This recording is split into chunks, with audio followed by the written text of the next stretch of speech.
Welcome back. Welcome back. This is the People's Voice.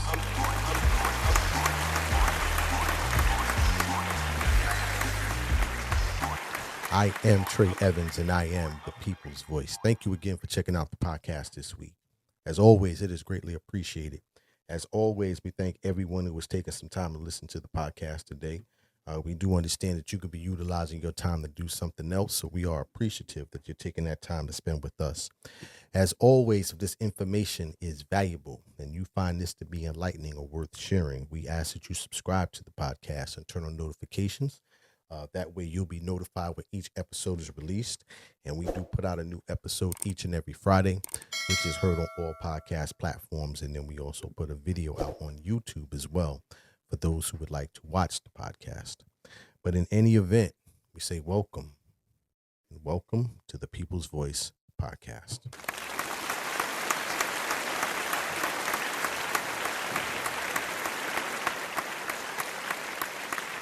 So today, I want to get into the topic of youth sports here in the United States, youth sports. And I want to talk about this for several reasons. First off, for those who may not know, there has been an explosion in terms of the popularity of youth sports here in the United States. And when I say an explosion, I'm not just talking about in popularity and participation, but very much so from a business aspect. And so today, what I want to talk about is that aspect of youth sports. Also want to talk about some of the social factors that are developing as a result of this, and then talk about, maybe some of the benefits, pros and cons, if you will, of youth sports as of today here in the United States. So that's what I want to talk about today, youth sports in the United States. And I came to this because I was reading an article, or I saw an article in the New York Times, maybe came out a week or so ago. And the headline said, "Youth sports are making a $40 billion business." Right? And, that was initially just kind of made me throw my head back. But then when I looked a little bit further, and the rest of the title says, "Private equity is taking notice." Well, once you start talking about private equity, now you really have my attention, because I'm always looking for what is an emerging opportunity or industry. And the fact that a PE company would be investing in youth sports, this is attention grabbing for me. But in the article, it goes through, it starts off talking about a father who's basically has invested in his son to play baseball. And these are traveling teams. And for those who may not have children yet participating in youth sports, or for those of you who've had, the travel teams are basically teams and leagues and clubs that allow children to participate in sports, supposed to be at a higher level, more competitive level. But in this article, they talk about, they start the interview with this this father who's investing in his child to play baseball. But in the article, it highlights several aspects about not only private equity companies, but other companies as well that are participating in youth sports from a revenue generation standpoint. Matter of fact, in the article, it says here, and they're quoting the Aspen Institute. The Aspen Institute is a firm that does, or an organization, I should say, that does a lot of research and case studies regarding youth sports and other topics. But in the article, they quoted the Aspen Institute. It says that last year, youth sports in the United States generated about $40 billion in revenue. it goes on to say that in terms of industries, like that was a one of the higher grossing industries last year. In comparison, in the same article, it says that last year the movie industry only generated 8.7. This is movie theaters.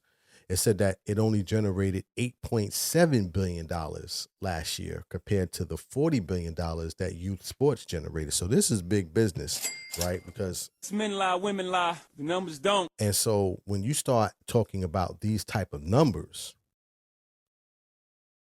there has to be clearly something or someone or someone's fueling this, right?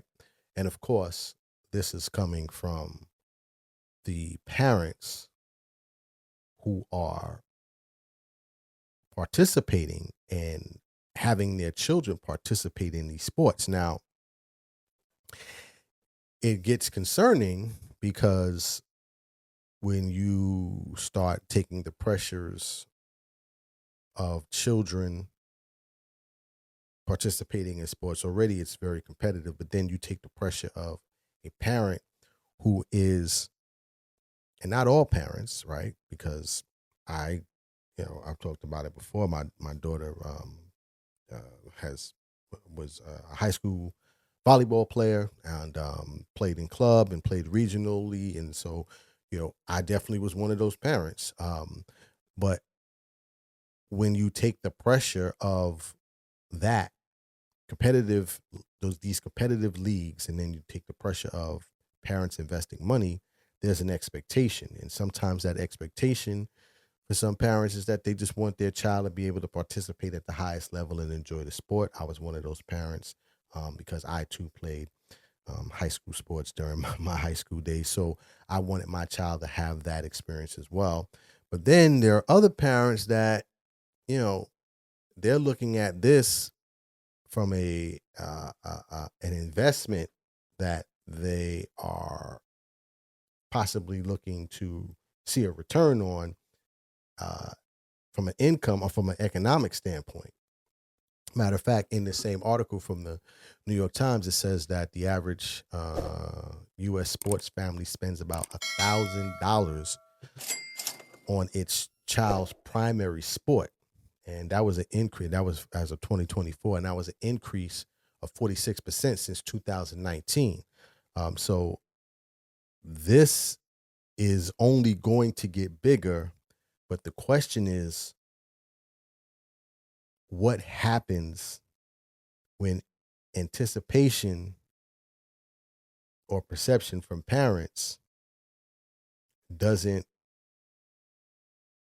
come to realization? Because the reality is that the majority of these kids that are participating in these sports, once they get to 18, this will be it for them, um, in terms of their participation in organized sports. Matter of fact, in in terms of the just the atmosphere and how things have really changed. Channing Frye, who's a former basketball player, I think he's a coach now, maybe in the NBA, maybe in the collegiate level, but he was talking about this on a podcast called Road Tripping with Richard Jefferson and Kendrick Perkins and another young woman. And he talked about just the atmosphere that he has experienced by being at a youth sports event. So let me play that, and then I'll talk a little bit statistically about um, what will happen after a child is, what will happen when a child attempts to then go on to the collegiate level. So let me play this from them, and then we'll go on He from there. approaches every single day. And I said, we're at an eighth grade tournament, and these parents, some of these other parents of other schools are like hardcore. And I go, do y'all think there are coaches here? Like Yes. college Yes. coaches have enough budget to recruit their own players, to recruit the portal players, and to recruit top 100 seniors or JUCO players. So unless you are a top 50 senior, 75, maybe even 100, you ain't getting a lot of coaches to go see you. And I wanted to make sure that I played that because that, I think has to be communicated more often to many of these parents, that the reality is that many of these children will not go on to play college sports. Now, I don't want to be, you know, Debbie Downer and be the one, to just. But the reason I'm bringing this up is because when you start talking about the money that's being put into uh, this industry, it's being put into this industry, and I think many times there's a realization that is not being revealed to all parties involved, especially the parent and the child. Matter of fact, to support some of what Shannon Fry was saying there, I was reading a stat here from NCSA, where they break down the number of athletic scholarships that are given out by division level. So, for those who don't know, in college, there's the NCAA Division One, Division Two, Division Three, and then the other divisions. But on their site, they broke down, at least estimated, the number of scholarships that are actually handed out in each division. So, for instance, currently, or based on this last study, I think this was for the 24-25 semester, it stated that there were over 190,000 athletes currently in Division One sports, and that represents 365 schools. But out of those 190,000, only 20 to 40,000 will actually get scholarships, at least full ride scholarships, to attend those schools.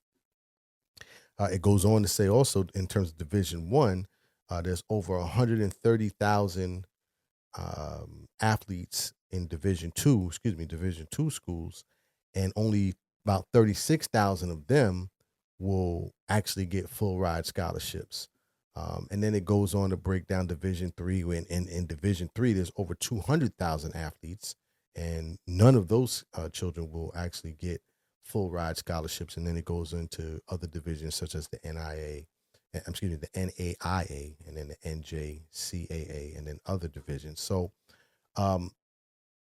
potentially you have, not potentially, but you have well over 518,000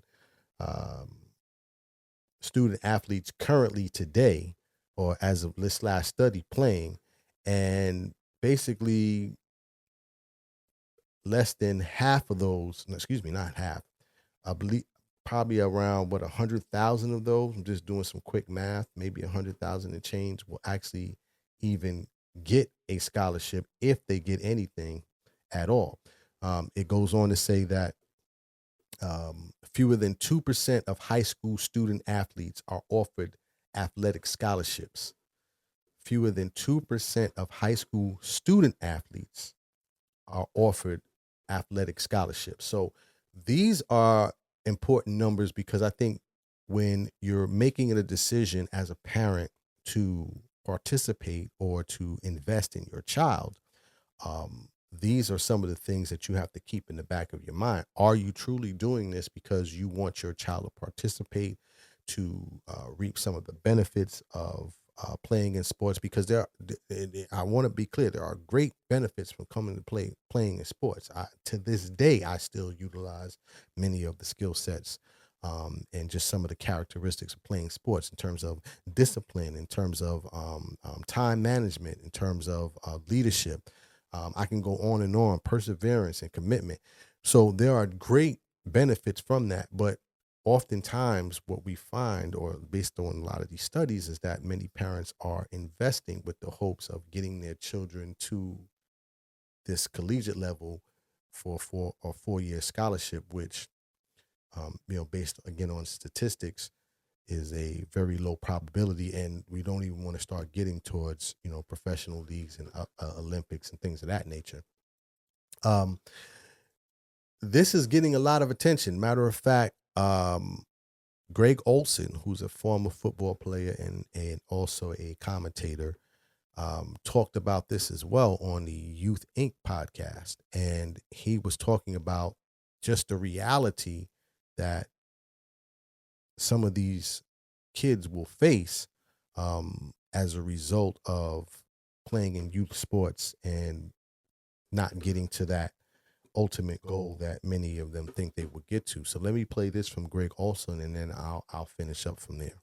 Correct. It does not mean you're going to make it to the pros. If elite 12-year-olds meant elite athletes, every kid in the Little League World Series, every kid who was the dominant 7th grade football player, that the NFL would now.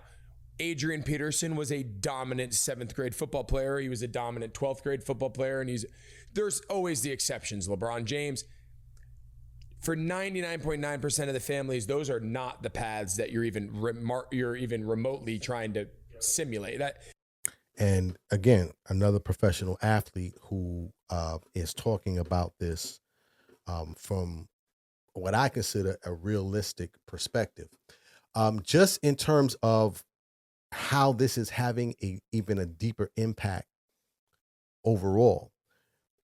What's occurring is that, and this is based on, a lot of the statistics here, is that because youth sport is becoming so organized and becoming such a business, it is slowly beginning to push out those, basically the haves and the have-nots. In a study from this was from the Aspen Institute, they did what they call their Project Play study, and they highlighted some of the economic and also racial components to participation in youth sports. What they found was that, first of all, overall participation in youth sports, and this study they looked at 2013 and then they went all the way up to 2023. Participation in youth sports has fallen in regards to the number of males that are participating in youth sports, and then also the number of minorities that are participating, or at least the number of some minorities that are participating in youth sports. So in this graphic that they have here, in 2013, they had almost 50% of males in the country participated in youth sports. As of 2023, that was already down to 41%. So you already have less males participating in sports. You do have more females participating in sports, but it's just been a slight increase since 2013. But what I wanted to highlight here was in 2013, you had 31% of households that were under $25,000 were participating in youth sports. As of 2023, that number dropped to 25%. Whereas for household incomes over 100,000, you have in 2013, 49% of household incomes were participating in sports, in youth sports, and this is youth sports is ages 6 to 17. As of today, you have 43.5% of households of $100,000 or more that are participating in youth sports. So there is a definite separation, a divide between those who are and can participate in youth sports and those who are not. And this is being fueled because you have these private equity companies, you have other major players that are investing billions of dollars into youth sports, but it is slowly weeding out those who can participate in it. Matter of fact, just one more quick note here. There was a study, a news report done by WUSA 9, I believe they're in DC, and they talked about this last year. And, one of the things that they highlighted was how community sports programs, local sports programs are being phased out because you have so many of these organized traveling clubs and traveling youth programs that are emerging, and only certain people can participate in that. So let me just play this quickly from them, and then I will close out from here. So. 3 of 10 youth sports parents said their child's community sports program either closed, merged with another organization, or was reduced in size. Hey, win it right here. And even as she cheers on her son Jeremy back at Lake Point, Let's go, boys. Foch, who works as a pediatrician serving low-income families, says that needs to change. No, my patients can't do this. No. And that is very much unfair. And that right there was from a pediatrician who you would have to assume is in that $100,000 range, and $100,000 or more range, who is saying that the patients that she treats, their families wouldn't be able to participate in it, but because she is a high income earner, she has that ability to do so. So now you have a whole nother set of circumstances that's occurring as a result of this explosion in youth sports. And when that happens, many of the benefits, as I noted, and there's tons of studies out there about other benefits from participating in youth programs and youth sports in general, now you have a whole class of people that are not gaining those benefits, which can also lead to tremendous issues down the line for those communities as well. So, but that's what I wanted to talk about today. I wanted to kind of put this on everyone's radar. There's a ton of information out there. Of course, when I post a video, I'll put this in the video as well, so you can link into that. But yeah, I often try to find a remedy, and one of the remedies obviously has to be, there has to be additional scrutiny in terms of how these leagues are operating. Has to be more funding locally to ensure that local rec teams are still part of the fabric of the community. And these things can only be done, at the local and obviously state level. So, there has to be some involvement in people kind of screaming from the mountaintops about what's going on and how this can be an even playing field so all can participate. But that's my time for today. If you want to leave a comment, you can reach me at the People's Voice Podcast on Instagram. You can also leave a comment on the YouTube. I am Trey Evans, and I'd love to hear back from you and enjoy the feedback. But as always, dreams are not just for sleeping. Please wake up and live your dreams. My name is Trey Evans, the People's Voice. Tell somebody about the dream. Salute. I am Trey Evans.